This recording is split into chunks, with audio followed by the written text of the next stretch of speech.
Bonjour à tous, ravi de vous retrouver pour Rencontre d'entrepreneurs. Cette semaine, coup de projecteur sur l'épicerie des Halles. Derrière ce nom, une scope et surtout 5 passionnés de la bio et de la gouvernance partagée. On les rencontre tout de suite pour comprendre leur projet.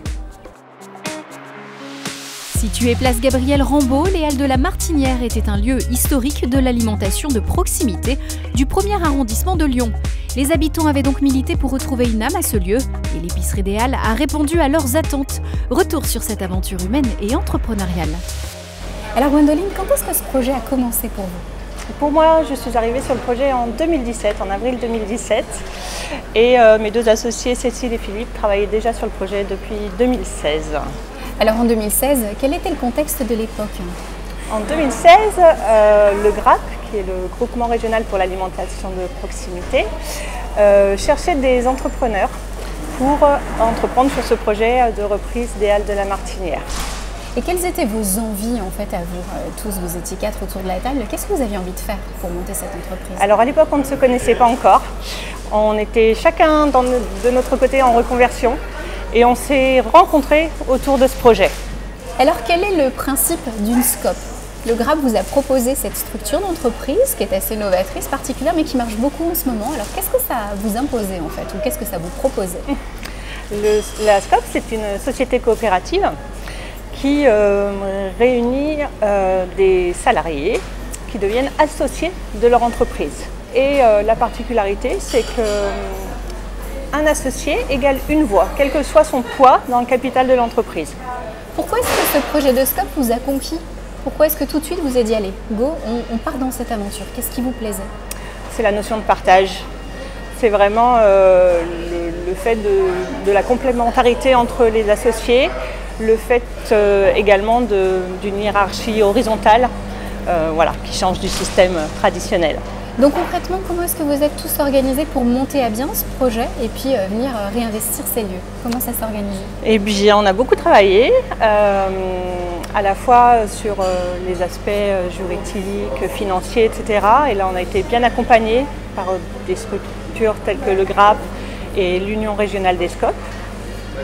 Et puis ensuite, on a travaillé, nous 5 associés, sur le choix de nos produits, qu'est-ce qu'on voulait faire, quelles valeurs on voulait défendre. Qu'est-ce qui fait la valeur de ce groupe au quotidien, sa valeur ajoutée ?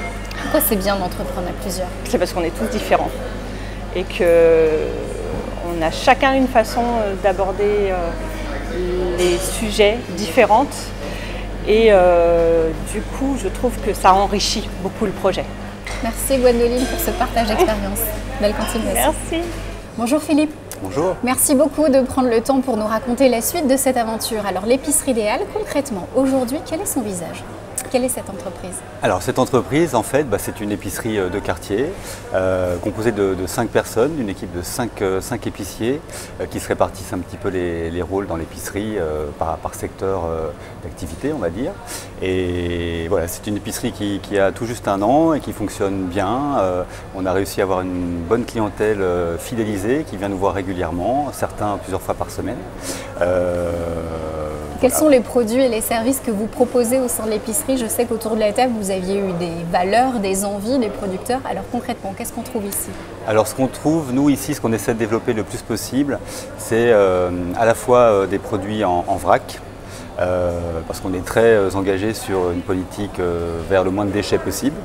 On essaie de proposer aussi un vaste choix de fruits et de légumes en privilégiant le sourcing auprès de producteurs locaux qu'on va trouver autour de Lyon ou un petit peu plus loin. Si on n'a pas, on va en Drôme, on va en Ardèche.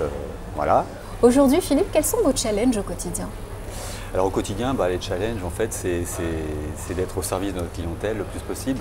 Donc nous, ce qu'on veut, c'est développer vraiment la proximité, développer le conseil avec les gens, que les gens, quand ils arrivent ici, ils se sentent bien, ils sentent qu'on est attentionné. Et nous, c'est ce qui nous fait plaisir dans notre métier, de toute façon. Donc c'est de promouvoir des bons produits, des produits locaux, des produits sains. Voilà, et en fait, on en apprend tous les jours. On n'a pas la science infuse. Ce qui est génial dans ce métier, je trouve, c'est que les clients, ils nous en apprennent aussi beaucoup, donc on échange avec eux et ça nous permet de modifier toutes les gammes qu'on peut proposer, Ça nous permet de réfléchir sur des possibilités de nouveautés, ça nous permet de constater que certaines choses ne fonctionnent pas. Alors soit il faut les accompagner parce que parfois il y a des petits problèmes de prix, les produits locaux c'est souvent un petit peu plus cher, donc il faut expliquer aussi aux clients comment ça fonctionne. Nous on est là aussi pour défendre ça, pour défendre les petits producteurs, pour expliquer les choses, faire un peu de pédagogie aussi. Merci beaucoup Philippe d'avoir partagé votre aventure. Belle continuation. Merci beaucoup, c'est gentil.